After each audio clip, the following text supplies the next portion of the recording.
bathroom humor. Really? We don't. No, we often do sex jokes. Oh, I mean, we don't often. And by the way, you have ruined all the openings because every time we do a Uranus opening, which is always funny, you go, it's never funny. It's never funny. And you know it's always funny. Stupid, like fajitas. It's always You don't funny. even eat. I never see you eat Mexican. I've known you for 40 years. We have never gone to dinner and had Mexican. Why not? Because we're always going to the Palm. Okay. Because it's better. Welcome to PTI, boys and girls. In today's episode, Marcus Peters is suspended, John Elway is embarrassed, and Rafael Palmeiro is coming back. But we begin with the news first reported by Pro Football Talk that Roger Goodell has indeed signed that contract extension that Jerry Jones was so irate about. Jones publicly threatened to sue both the league and some individual owners on the compensation committee. So, Wilbon, where does this leave Jerry Jones? It looks like it leaves him with his face pressed against the glass. I mean, was this a beatdown by the rest of his fellow owners and league officials or what? You know, from the beginning of this story, it had the feel to me of not news, of almost fake news. I remember talking to our friend Jason Lockenfora over a month ago of CBS Sports, and he said, look, this thing's signed.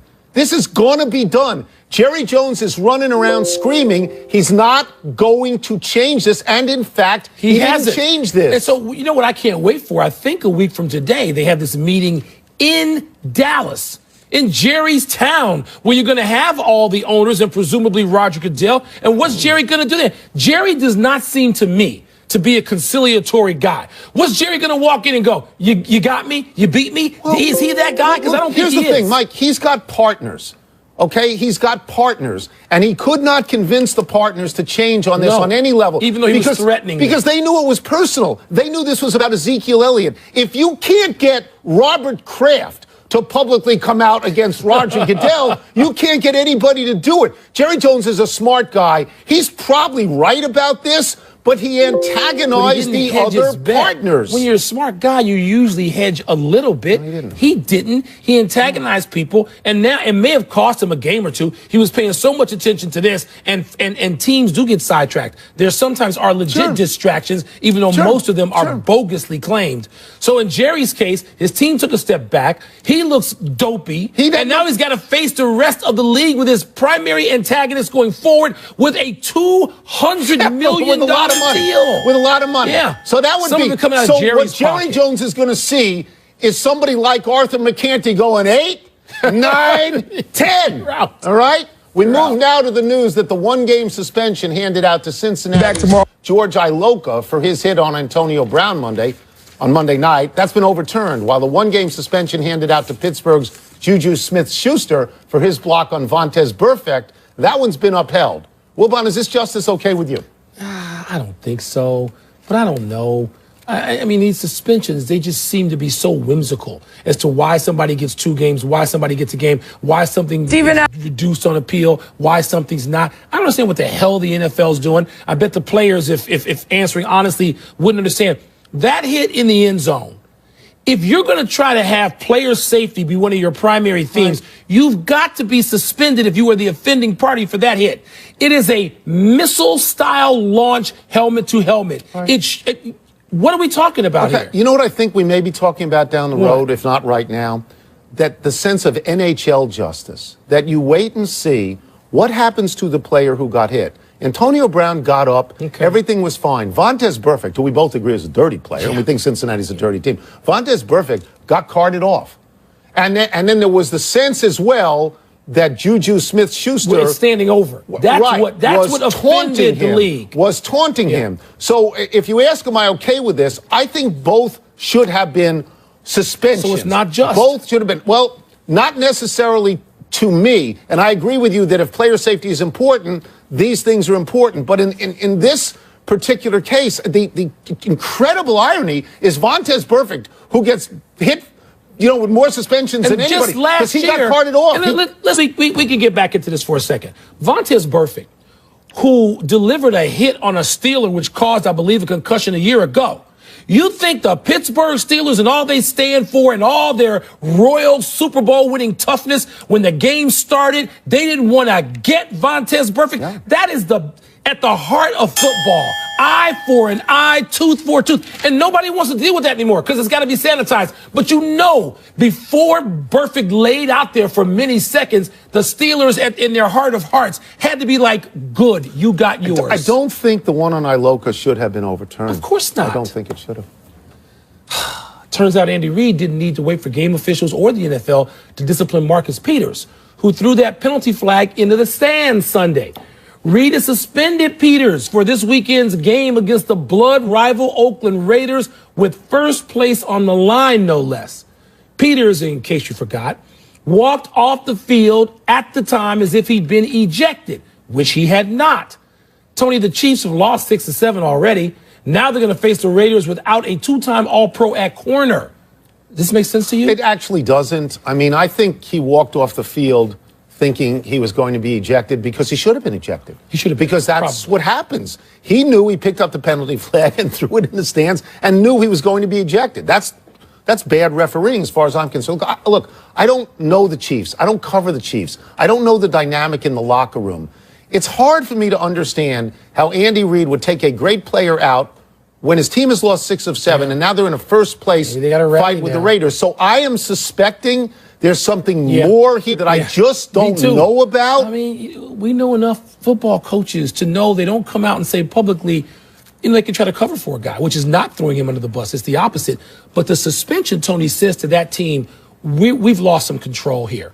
We're not as poised, we're not as disciplined as we were when we got off to this 5-0 start and looked like the darlings of the league, and we're not having this. And Andy Reid is too good a coach. Andy Reid, to me, unlike some other coaches, has earned the benefit of the doubt with 2 franchises where he's been a terrific coach. And so if Reid says, you know what, I'm thinking this over, we can't have this. But do you? I think it is the right way to go. Do you think it has the aroma of desperation to it? No, I think it's just the opposite. I think Andy Reid says, do you think this helps them? Okay, do you think this helps them beat the Raiders and get back into first place? If it gets the attention of the other players on the team to say, well, we're not going to tolerate, you could. Because when you look at it on face value, it just seems like it's going to hurt. Starting and it doesn't even look justified. All-pro corner. Because the guy should have been thrown out. You know what I thought in real time watching this on Red Zone? When Peters comes back out there, he doesn't even have leg pads on, Tony. Right. He is. And I know the defense didn't have to come back on the field, but suppose they did. The greater issue here is that they've lost 6 out of 7. They have. That's the greater issue. Yeah, that's a big issue. They're in free fall. Florida State introduced Willie Taggart as its new football coach today. His 3rd job in this calendar year. This is the 4th school he's led to a bowl game, pretty good, but coached in only one of those games because he keeps leaving everywhere. The Seminoles are putting a lot of stock in Taggart's ability to once again fill the cupboard and happily met his modest buyout requirements at Oregon, which is already leaking recruits because of Taggart's departure. Tony, does Taggart have anything to feel badly about in leaving Oregon after just 1 season? As you're saying, this is his move. He leaves. Literally in 365 days, he's been the head coach of 3 different teams. He makes my friend Larry Brown look like a pillar of stability. He really does. I mean, I look at this. When I saw it, my eyebrows raised up. This felt like, for me, a Lane Kiffin move. And I don't know that you want that. You don't want that analogy made. No, it's to me, Tony, we always talk about, look, I think that coaches in the main, people say they shouldn't take these jobs. I'm usually like, stop. They take the this job. Is a profession. Yeah. They're not in school. It's too bad that players can't follow them directly. See, that's it. They can't. It affects all these recruits. Recruits at 3 different schools are saying, Coach walked in my living room and told my mama and daddy and he lied. Right. That's right. He did. Yeah. Or if he stated it, then he never really meant it in the first place. So I have some conflicted feelings here. Taggart has said, apparently told everybody, his whole family knows, everybody who knows him knows, Florida State is where he always wanted to be. Well, wait. Is that any different than Lane Kiffin? You said yes Lane to Oregon. Kiffin was 1 year at Tennessee and USC came calling and he went, and we killed him. Yeah. We killed him for that. Did. I mean, I understand he's a Florida guy. I mean, I get that part, but I'm trying to think, is Florida State a better job? Maybe for him it is, but Oregon is Phil Knight University. They were in the national championship 3 years ago. They have facilities unmatched. Certainly unsurpassed Oregon by anybody in the country. Yeah, so what is it you want? Just to be a Florida State? If so, there should have been a clause in that contract saying if Florida State becomes open, I can leave. The spotlight's on this guy now. It is. Now he will be scrutinized. Yeah, absolutely. And fairly so. I will, but listen to this. Our pal Kenny Rosenthal writes in the Athletic. I was going to say the Atlantic, but no, it's the Athletic. that Rafael Palmeiro wants to come back to baseball. Oh, God. Palmeiro, who was embarrassed nationally when he was revealed to have tested positive for steroids after wagging his finger at a congressional hearing and insisting he never took steroids, he is now 53 years old. If he plays in even one major league game, Palmeiro will be again eligible for Hall of Fame consideration. Wilbon, should a major league team invite Palmeiro to camp? If they want, I wouldn't invite him. I mean, at 53, something's gone. I know all these guys want to drink avocado smoothies and be Tom Brady. Yeah. I realize that, but not all of them will be. In fact, none of them will be. Tom Brady won't even be that. Not at 50. So they can all drink their avocado smoothies if they want. Palmeiro, I know he knows enough, and he sits there and he watches this stuff, and he knows that as great a hitter as he was, he looks at players today and says, why they strike it out? It's all or nothing. It's home runs or nothing.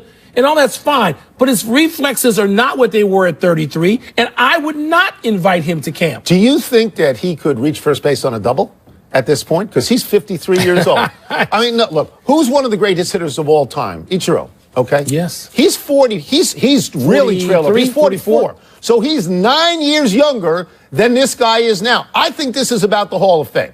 I think he feels there will be a more lenient electorate 10 years this time around road. because he's got the numbers, because he's got 3,000 hits and 500 home runs, and that Well, gets does that mean that Bonds is going to come back?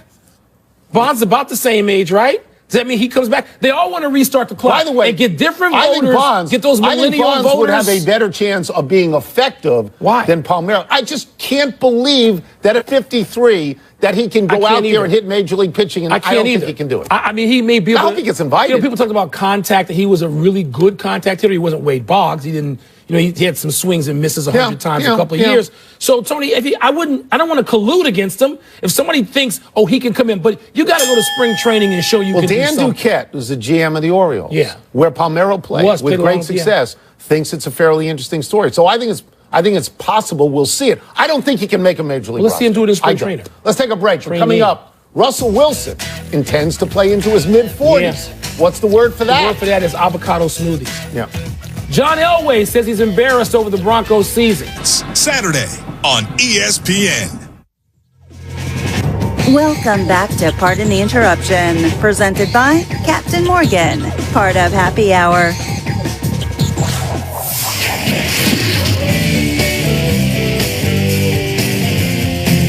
To win what's the word, you need a top-notch education. Is there an honorary doctor in the house? Is there? I notice your hand isn't raised, Mike. I know that. What's first? Russell Wilson is blank for wanting to play into his mid-40s. He's third. He's behind Tom Brady. He's behind Aaron Rodgers, who both say they want to do it. And your answer is always you can't. You can't do it. Although Tom Brady right now at 40 has the best stats of any quarterback in the league. He's got 26 touchdown passes and 4 interceptions.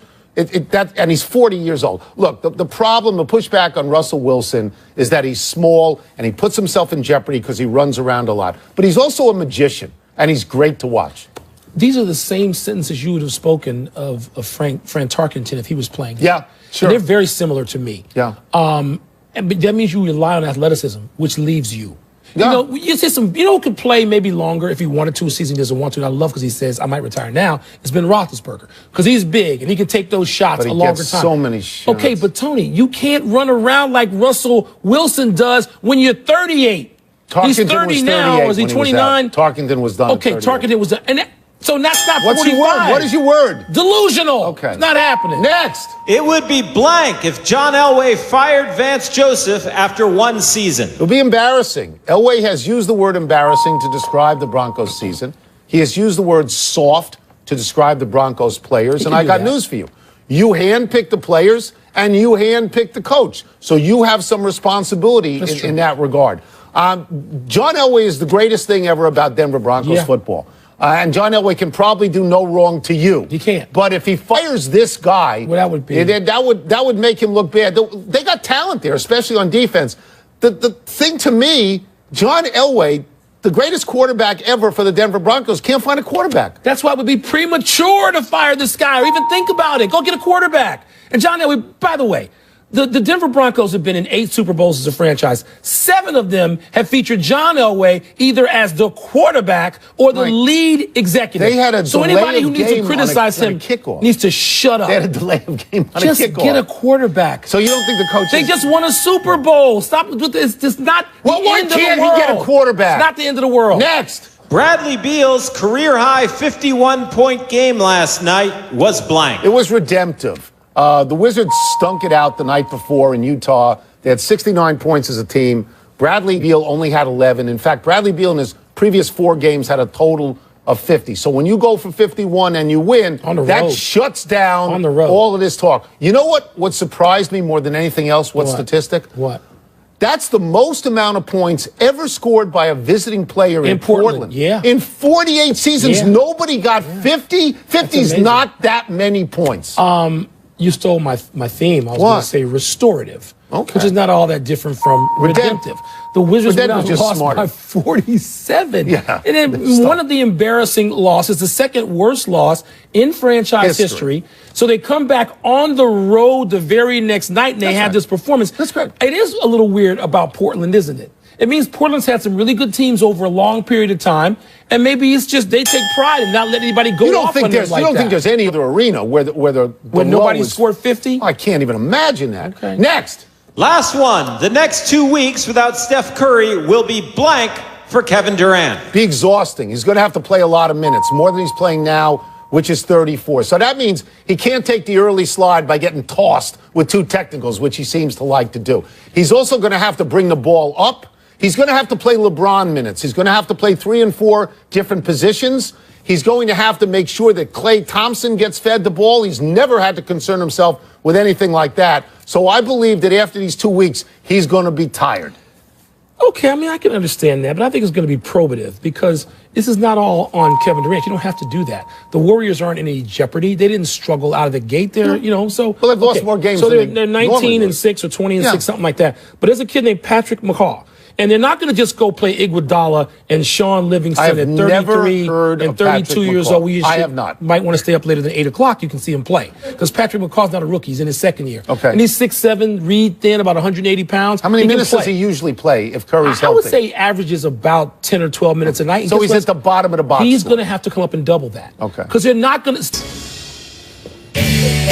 Pardon the Interruption is presented by Captain Morgan. Holiday like a captain. Please drink responsibly. Part of Happy Hour. Happy time, people. Happy 36th birthday, Robbie Gould. After being cut last year by the Chicago Bears, for whom is the all-time leading scorer, Gould returned to Soldier Field for the first time last Sunday with the 49ers, kicked 5 field goals, including the last one with the clock winding down to beat the Bears 15-14. Wilbon, why did your team cut this guy? Ryan Pace. How many times have I said that name to you in the last few weeks? Too many. He's the guy who cut him. He's got to take accountability, responsibility for this. Cheers to Robbie Gould. Hate to see the Bears lose, but not really last week. A not-so-happy anniversary, Josh McDaniels. On this day 7 years ago, the Broncos fired McDaniels after just 28 games as head coach. McDaniels, now 41, and his 40-year-old quarterback, Tom Brady, were seen arguing during the Patriots' win over the Bills this past weekend. But even Brady acknowledged that McDaniels should be a head coach again, saying, quote, Josh should be sought after. He's the best coordinator in football. You gotta like a guy who can stand up to Tom Brady. I can think of a place where he might land as head coach. I'm just saying. Lots of them. A melancholy happy trails to Ron Meyer, the former head coach at SMU, New England, and Indianapolis, died yesterday at the age of 76. At SMU, Meyer coached the Pony Express backfield of Eric Dickerson and Craig James. When SMU was later given the death penalty, some of the violations were traced all the way back to Meyer's tenure. In the NFL, Meyer was the AFC Coach of the Year once each at New England and Indianapolis. While at New England, he ordered the snowplow onto the field so that John Smith could have a clear path for what turned out to be the game-winning field goal. Tony, I don't know what you thought of him. I thought he was just, I know he had his issues, sort of a charming rascal. Didn't you? Do you think, I think the word charming absolutely I would fit put him Ron Meyer. into the Barry Switzer mold. Yes. Absolutely. Absolutely. Liked him a lot. No errors today. Let's go to the big finish. Let's do it. UCLA canceled tonight's basketball game against Montana due to the wildfires. Your thoughts? Tony, if parts of the 405 are closed and UCLA, as you know, right off the 405, whatever they decide in Southern California, we get. Eli Manning was officially named the Giants starting quarterback again. Should he forgive and forget? No, he should walk away from the Giants at the end of the year. This is all John Mara's fault. It's a debacle. Man, you're tough today. Arkansas is hiring SMU's Chad Morris. Is that a good fit? I don't know. From 2-10 to 5-7 to 7-5. Arkansas seems like on the outside looking in both important sports. Relegated. Ooh. The Thunder suddenly won 3 straight. Big deal? No, it's not a big deal. They're a veteran team with stars, 2 brand new stars who never played together before. By the way, all 3 games at home. Last one, Cavs go for their 13th in a row tonight at home against the Kings. I bet you like their chances. This is a name that score situation. And this should be like a 20 to 30-minute night for LeBron James Max. A lot of time, we will try and do better the next time, and I'm Tony Kornheiser. I'm Mike Wilbon. Same time tomorrow, Knuckleheads. You can get the PTI podcast on the ESPN app or Apple Podcasts. Jeff Ma, shout out. Did he win you some money in Vegas? He picks games for me. I know. I like him.